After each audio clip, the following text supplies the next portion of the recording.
Virginie Calmels, bonjour. Bonjour Philippe Larocque. Bienvenue dans le Buzz Média Orange de Figaro. Je rappelle, vous êtes une ancienne de Canal+, mais vous êtes surtout PDG du groupe Endemol France, le géant de la production audiovisuelle, je crois, depuis 2007. Oui. Un groupe où vous êtes rentré en 2003, à l'époque comme directrice générale. Et pour évoquer votre actualité, je vous propose de découvrir le chiffre du jour.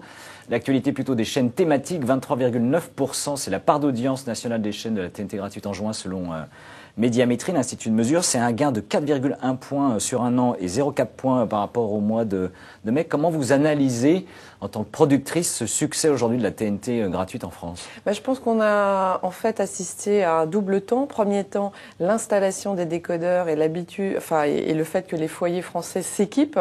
Deuxième temps, les foyers s'habituent au contenu, ils vont chercher du contenu et du coup, c'est des chaînes qui effectivement sont en train de vivre leur explosion maintenant.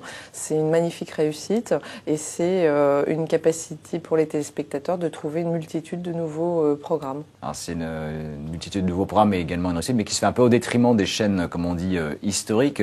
Et RDN, vous êtes Endemol un partenaire privilégié de TF1. Est-ce que l'accident, entre guillemets, l'échec de Carré VIP il y a quelques semaines a remis en cause le partenariat que vous avez à long terme avec TF1 ou pas? Non, pas du tout. Déjà, la télé, c'est pas une science exacte. Donc je crois que si on regarde bien le paysage audiovisuel, je crois qu'à peu près tous les diffuseurs et la plupart des gros producteurs ont eu, notamment d'ailleurs durant ces 12 derniers mois, quelques accidents. Donc là encore, je pense qu'on a le droit à l'erreur, on a le droit à ne pas sentir le public à un instant donné. Ce qui est important, c'est qu'on travaille main dans la main avec TF1. Et quand vous regardez le succès qui est en train de se dessiner de Secret Story 5, c'est que je crois qu'on prouve également que travailler main dans la main avec une vision éditoriale commune et des objectifs très clairs peut amener à nouveau à renouer avec le succès. Alors la télé-réalité est loin d'être morte. Je rappelle, on célèbre les 10 ans en France de ce format télévisuel. Est-ce que Endemol a réussi d'une certaine manière à se développer sur d'autres formats, sur d'autres types de programmation que la télé-réalité ou pas? Oui, bien sûr, la télé-réalité chez nous, c'est souvent ce qui fait le plus parler, mais c'est pas ce qui fait le plus de volume. En fait, c'est moins de 25% de notre activité en volume. On est très présent sur le jeu,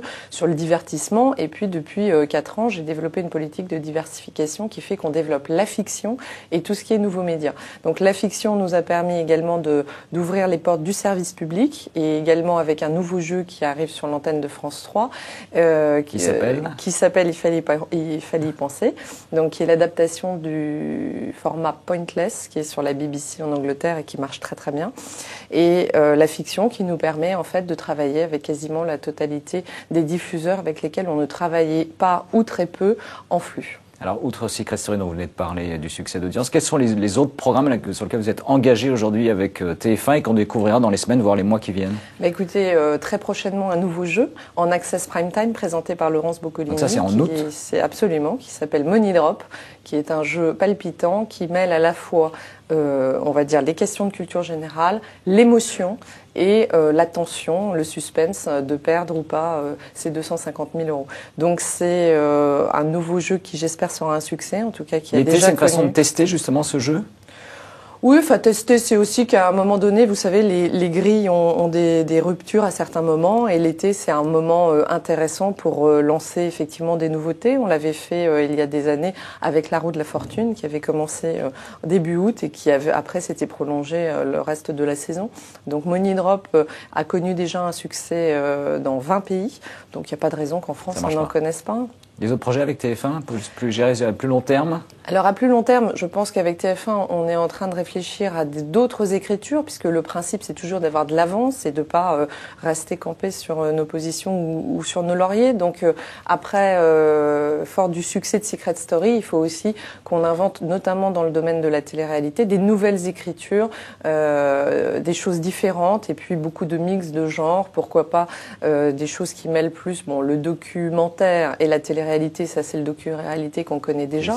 Mais plus généralement, du factual reality, des mélanges de magazines, de télé-réalité. Ce sont des écritures plus modernes et qui nous permettent de travailler sur différents genres. Alors vous disiez dans le cadre de la diversification, vous êtes aussi déployé sur le marché de la communication avec ce qu'on appelle aujourd'hui le brand content, le contenu de marque. Est-ce que la mayonnaise a pris?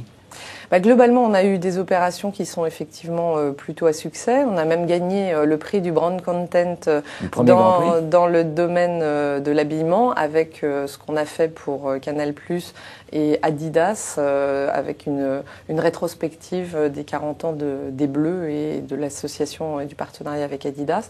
Ça, c'est, je dirais, la boucle est bouclée sur le brand content, c'est-à-dire non seulement c'est 100% financé par l'annonceur qui est Adidas, mais en plus, derrière, ça a un débouché télé et pas seulement Internet. On le faisait déjà sur Internet, on le fait actuellement avec Price Minister sur une opération dédiée. Et voilà, donc c'est quelque part quelque chose qui fait partie de notre diversification, de notre nouveau modèle économique, qui certes n'est pas aussi important, évidemment, bien sûr, que le modèle économique classique et traditionnel, mais en tout cas qui peut aller jusqu'à des débouchés télé, ce qui est une nouveauté et qui prouve la qualité de ce type de contenu. Bien, Virginie Calmès, merci. Merci d'être venue dans le Buzz Média et très bonnes vacances que nous nous retrouvons dans le Buzz Média. Je le rappelle que le 22 août prochain. Merci encore et très bonne journée. Merci.